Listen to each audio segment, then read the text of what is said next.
www. Ariko CEO urabizi turakwemera umusitari muri iki gihugu cy'u Rwanda, ariko none usibyo ka gahungu ni papa cyangwa kakuvuzeho none nubimenye urimanika nukuri ko Imana kavuze ngo urimbwa. Sha ubwo nyine natwe nk'abafana bawe natwe twereka ko utarimbwa.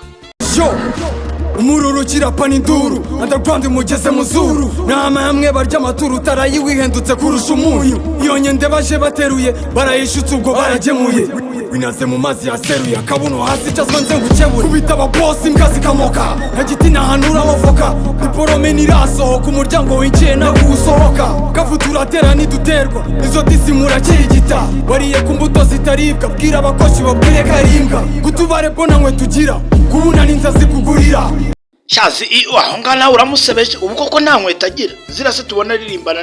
n'iziki abaziguye. Sha papa cyangwa nawe gira icyo uvuga.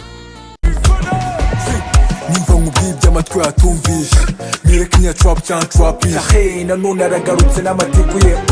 oya sigaho ushima icyo wakisha fa free kicks zishaka kwigira imiti izo ndishinze nzanira kabiri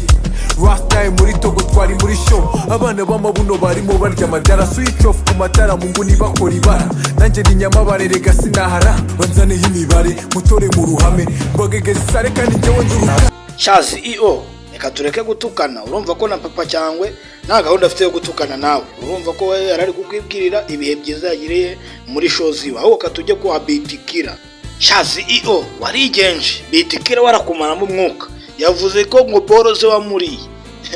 ngo buriya mugendana kuza reka wiyumvira ibintu yavuze sha arakumaramo umwuka ndagaso harukundu cyungigiza utujyane kugutuza kwamara kuri tuza nkabona uhise ujya kushaza gusa umunsi mwenzi kwemeza nzaguteza genge ya Gaza harukundu witarataza nzagutamo nzakugagaza mugashake ko duciringa wamabyiwe kandi nta kintu tudiringa wamasewe ukambaririze mu kiderenga wanyatsiwe barakuzura igihone wanzoka we tugendana tukuzi uzi ko tutakuzi ngukeka ko tutakuzi nta kigenda umusazi wamabyiwe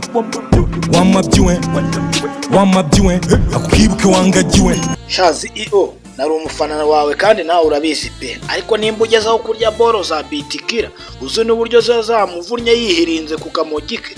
sha ngaho rwose ubwo nawe ngagira ko wiregura wamutuka wamwandagaza nibikure.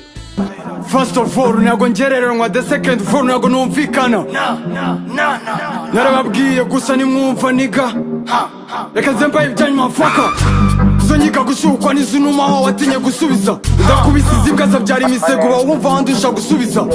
ufite ibiyo ukinnye n'imbobo muri mu cyumbi kurusha gucumita aho kuza kwica icyo gitera reka nze n'icyo niga umuswe uheruka hiti je ditaragwa niga girira ko gakaraka niga ngo ndi kumva na kintu kavuga je guca agasuzuguro niga Bitikira aho uri kurengera uri gutukana kabisa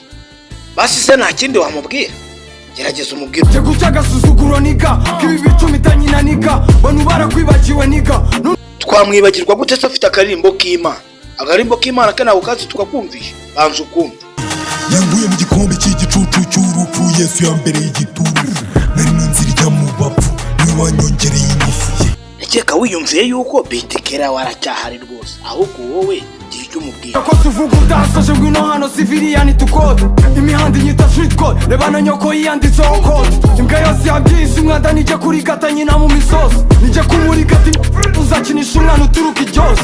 Frozenyo munjerekani zirava nabwo ijimoka nigufa mu kanwa kanyina utazi uko TV hanasa ni uvuga uko abasani bafatwa gaziyunguye akavumbi ku miziki itarinjiza n'igihumbi ikibwana babwegetse cyangwa uriyo wari ubyabegetse umurangirizemo uwaregeze igisubizo baragushima ubyinisha igitugu ngawashinye kandi gucumita nyoko kanyakuranuka ibibazo n'urwo rusurusa nk'amabya yaso iso nagutema k'ubudaso nitwa kuva babuze umwana wa papo uzi umwanda wumvwa n'ababoyi ngo nyoko yaba ari umufana uzituruye umufana niga nzamuswera itubanye itobore niga kwakiyubura umuki ngereranya n'ibicumita bari kunyuza panya niba udafana swero paka zizinga ngo n'induru z'abafana bambayobora nitujya impaka na rumwe kandi birenze imipaka nta mururumu wa mbere ujya ukaba uza mu bansi y'ubanza ugasaba icyo gipeti kigize iniga none ubu papa yishwe n'ikiniga iyo busibye aho ngaho